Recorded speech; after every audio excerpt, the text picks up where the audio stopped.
You was winning in a secret competition.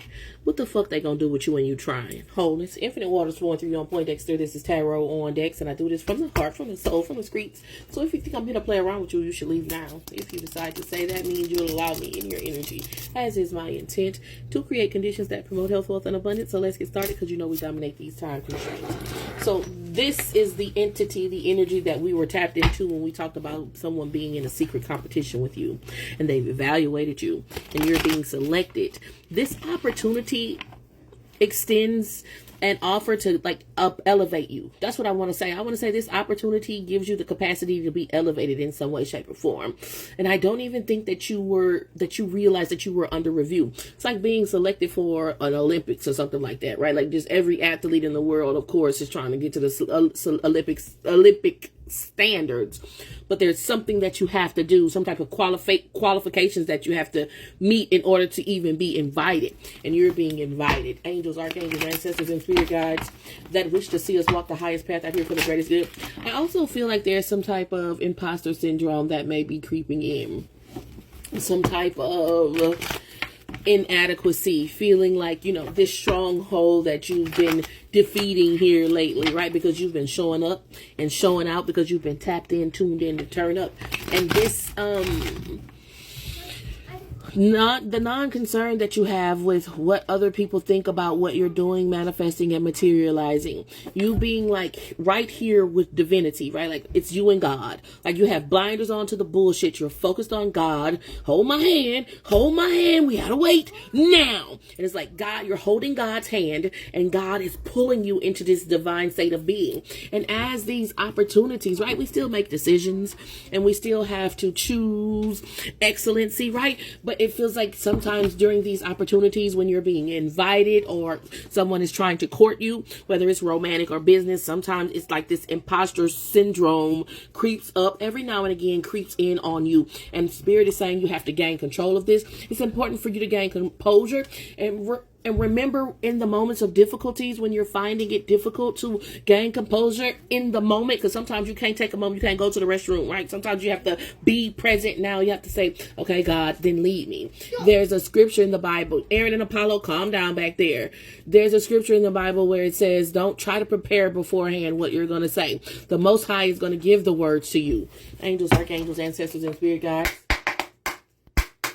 that wish to see us walk the highest path out here for the greatest good. A lot of times this intense preparation, or you may have some Capricorn, Taurus, and Virgo, because this is perfectionism, right? Not really fully intellectualizing, processing fully mentally that perfection is a process, that you go in and you create something, you analyze what you created, and then you go in again and you hone it, you refine it. So there has to be some clay for refinement. You get what I'm saying? And then you appreciated it for all of its benefits. You still go in and refine it. It could be perfect, Queen of Swords with the 9 of Swords, that's 10 swords, and you still figure out a way to refine it. It's a process. There's not a period. It's not a point in a place of time. There's no ending. It's a continual process. Is this type of energy. And the idea of perfectionism is overtaking consistency in your heart and mind. Divine one.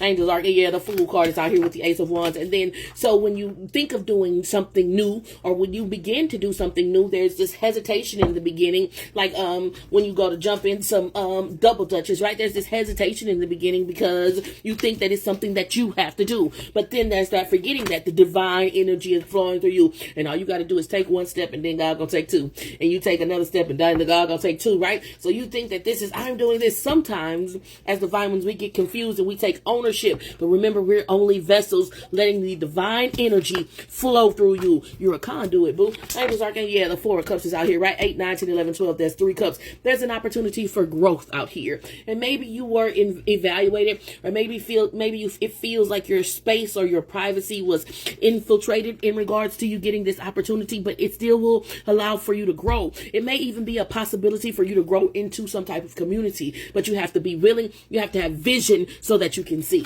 It's this type of energy, the Judgment card, as I'm saying that. And even in the moments when you can't have vision, you have to understand that through consistency, the Most High is pulling you into this state of perfection that you desire, this place of divinity. The Queen of Cups is out here. Your heart is pulling you, right? They say your heart and mind needs to be in alignment. Guard your heart, because out of it springs the issues of life. It's this type of energy. There's something that your heart is pulling you to. It's like, even though the circumstances that brought it up may leave you the feelings of being disrespectful, but it's like, are you nitpicking about something and really making a big deal, overreacting in some way, shape, or form to something? 99 angel number, just because you kind of like rather, you know what I'm saying? Like, look at the path. This hermit could definitely get around that snake if they wanted to. They also could say that there's a snake in this path, and that's the reason why they didn't continue. The Ace of Swords is at the bottom of the deck. I'm so grateful for your time, your energy, your love, and support. The most permeating message is that as we are moving into this, we're evolving into divinity, and it's an evolutionary process, and it happens over and over. You see the t-shirt, right? There will be times when your ego wants to take over again, and there has to be a reset, reminding yourself that you are only a vessel for this divine energy, this divine flux and flow, and in that there's no mistakes. It's only to be consistent. Is this the path that I want to take to get me to where is this path a path that I can take to get me to where I'm trying to go? Well, we may not, the divine one may not make the distance that they want to make today, in one day, in a day, but that don't mean they not gonna get where they trying to go. Maybe it'll take you a week, maybe it'll take you however long. We're not gonna put an amount of time on it, because the process is perpetual. You know, my intentions are to create conditions that promote health, wealth, and abundance by aiding and healing the parts in each of us that need the most important message for you to recognize as you're evolving, divine ones, that the process towards perfection is perpetual. Okay, wholeness, infinite waters flowing through you.